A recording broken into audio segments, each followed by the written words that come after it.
তো বন্ধুরা, ভারতের সেনাপ্রধান নেপালের মাটিতে নামতে না নামতে 120 বছরের পুরনো এই জমিতে ফাইনালি ভারতের দখল আরও মজবুত হয়ে গেছে।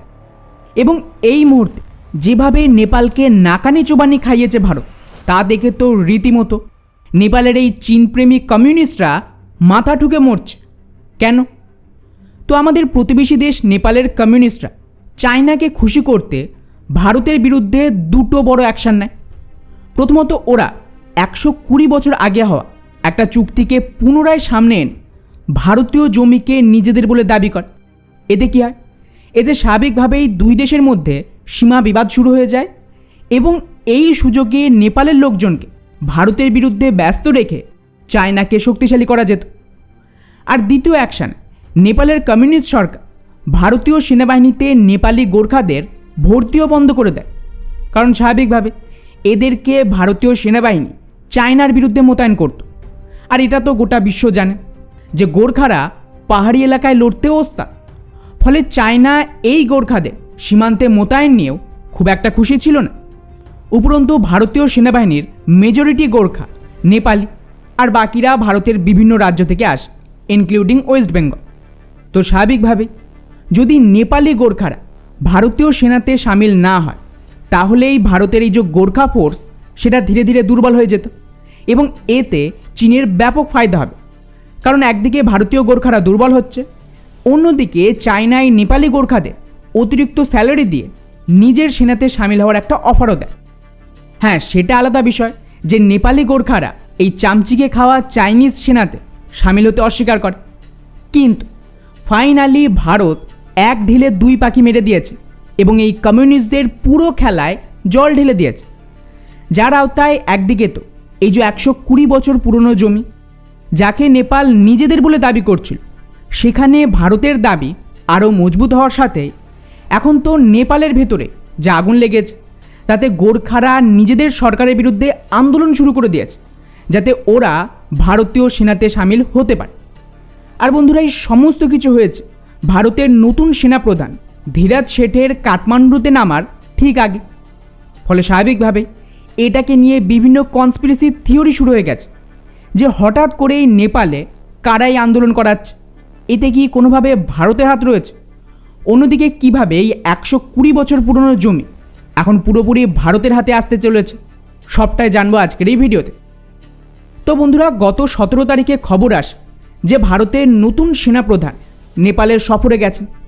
আর এটা খুবই জরুরি, কারণ ট্র্যাডিশন অনুযায়ী যখনই দুই দেশের কোনো একটা দেশে নতুন সেনাপ্রধান ক্ষমতায় আসেন, তারা কিন্তু অন্য দেশের ভিজিট করে। আর এর উদ্দেশ্য খুবই সিম্পল, নেপালের সেনাপ্রধানকে ভারত আর ভারতের সেনাপ্রধানকে নেপাল নিজেদের দেশের আর্মির জেনারেল পদের একটা মর্যাদা দেয়। এবারেও তাই হয়।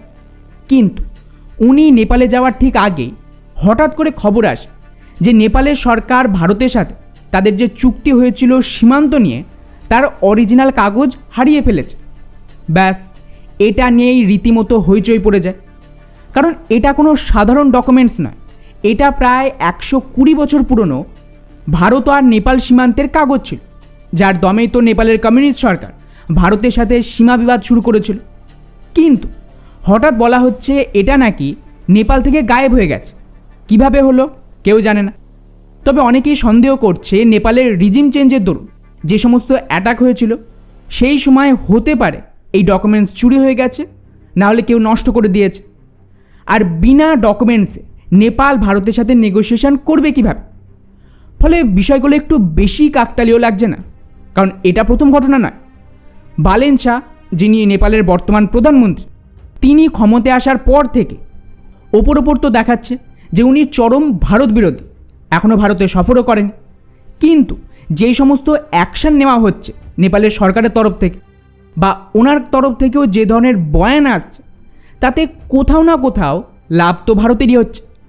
উদাহরণ হিসেবে কয়েক মাস আগেও যখন নেপালি কমিউনিস্টরা বালেন শাহকে চাপ দিচ্ছিল ভারতের সাথে সীমা বিবাদ নিয়ে উত্তেজনা তৈরি করার জন্য, তখন তিনি কি করেন? একটা আশ্চর্যজনক বয়ান দেয় পার্লামেন্টে দাঁড়িয়ে যে আমি কি কথা বলবো, আমরাও তো ভারতীয় জমি দখল করে রেখেছি। অর্থাৎ এখানে একা ভারত নয়, বরং নেপাল আর ভারত দুজনেই একে অপরের জমি দখল করে রেখেছে। ব্যাস, এটা রীতিমতো তুলকালাম বাঁধিয়ে দেয়। কারণ ভারতই আজ পর্যন্ত নিজে কোনো দিন এটা বলেনি যে নেপাল আমাদের জমি দখল করে রেখেছে। সেখানে দাঁড়িয়ে যদি নেপালের বর্তমান প্রধানমন্ত্রী পার্লামেন্টে দাঁড়িয়ে এই সমস্ত বলে যে আমরাও ভারতের জমি দখল করে রেখেছি, তার মানে উনি কিন্তু ভারতকে একটা সুযোগ করে দিচ্ছেন। এখন তো এটার সুযোগ নেই, ভারতও ডিমান্ড করতে পারে নেপালের কোনো জমিকে নিজেদের বলে। যদিও পরে এটাকে নিয়ে নেপালের সরকার ক্ল্যারিফিকেশন দেয়, কিন্তু ততক্ষণে ড্যামেজ যা হওয়ার সেটা হয়ে গেছে। আর তারপর এখন বালেন শাহ বলছে এই সমস্ত জমির 120 বছরের অরিজিনাল যে ডকুমেন্টস সেটাই নাকি হারিয়ে গেছে। মানে সব মিলিয়ে বললে কমিউনিস্টদের এত বছরের সব মেহনতে জল ঢেলে দিচ্ছে বালেন শাহ। আমি জানি না এটা ইচ্ছাকৃতভাবে হয়েছে নাকি অনিচ্ছাকৃতভাবে, কিন্তু এখানে কিছু একটা তো গড়বড় আছে। কীরকম? নেপালে ভারতের মেইন সমস্যা এই কমিউনিস্ট বা সীমা বিবাদ ছিল না, তার চেয়েও বড় সমস্যা হলো নেপাল সীমান্ত বেসিক্যালি ভারত বিরোধী অ্যাক্টিভিটির গড় ছিল। ভারতে আতঙ্কবাদীদের অনুপ্রবেশ থেকে শুরু করে বিদেশি গোয়েন্দাদের ঢোকা সবটা কিন্তু নেপালের মাধ্যমে হতো, কারণ দুই দেশের সীমান্তে অবাধে যাতায়াতের ব্যবস্থা ছিল। ফলে বিদেশি শক্তি নেপালকে বেস বানিয়ে ভারতের বিরুদ্ধে অপারেশন চালাত। কিন্তু হঠাৎ এর বিরুদ্ধেও নেপালের এই নতুন সরকার চুপচাপ অ্যাকশন নিতে শুরু করে দিয়েছে। উদাহরণ হিসেবে গত বছরে এই ভারত বিরোধী অ্যাক্টিভিটি থামাতে উত্তরপ্রদেশের যোগী সরকার নেপাল সীমান্তে থাকা সমস্ত অবৈধ স্ট্রাকচার, মসজিদ, মাদ্রাসা, মাজার সব ভেঙে গুড়িয়ে দেয়। কিন্তু মুশকিল হচ্ছে সীমান্তের ওপরে এবং সীমান্তের ওপাশে নেপালের সাইড মেন সমস্যা। ওখানে ভারত তো কিছু করতে পারবেন, আর কমিউনিস্টরা ওখানে এতদিনে কোনো অ্যাকশান নেয়নি। অথচ দেখেন কমিউনিস্টরা সরতে যে ইন্টারিম সরকার ছিল তারা ক্ষমতায় আসতে ভারতের সাথে মিলে দুই দেশের সীমান্তে এই যে নো ম্যানস ল্যান্ড ছিল, অর্থাৎ এমন জায়গা যেটা না নেপালের না ভারতের, বরং এটা দুই দেশের মাঝে বাফার জোন, তার ওপরে ড্রাইভ চালানো হয় যাতে এখানে থাকা অবৈধ জিহাদি আর বাংলাদেশিদের খেদানো যায়। এবং এরপর বালেন শাহ ক্ষমতায় আসতে এর উপর অ্যাকশনও শুরু হয়। রিপোর্ট অনুযায়ী ভারত আর নেপালের ফোর্সেস মিলিতভাবে দুই দেশের সীমান্তে যত অবৈধ দখল ছিল তাদেরকে সরাতে শুরু করে দিয়েছে, যেটা কমিউনিস্টরা করতে রাজি হয়নি। আর শুধু তাই নয়, এরপর যেই আমাদের সেনাপ্রধান নেপালের সফর করেন এবং ওনাকে নেপালের জেনারেল অফিসারের পদ দেওয়া হয়, উনি স্বাভাবিকভাবেই নেপালের প্রাইম মিনিস্টারের সাথে একটা মিটিংয়ে বসেন। আর এই মিটিংয়ের পর এখন খবর আসছে যে নেপাল রাজি হয়েছে ভারতের সাথে মিলে দুই দেশের সীমান্তে বাকি যত অবৈধ দখলদার আছে বা অন্য কোনো রকম অবৈধ অ্যাক্টিভিটি যদি চলে তার সার্ভে করা হবে। আর শুধু সার্ভে হবে তাই নয়, একই সাথে দুই দেশ আরও একটা বড় সিদ্ধান্ত নিয়েছে যাতে আগামী 3 বছরের মধ্যে দুই দেশ সীমান্তে যে সমস্যা ছিল তাকেও মিটিয়ে ফেলবে।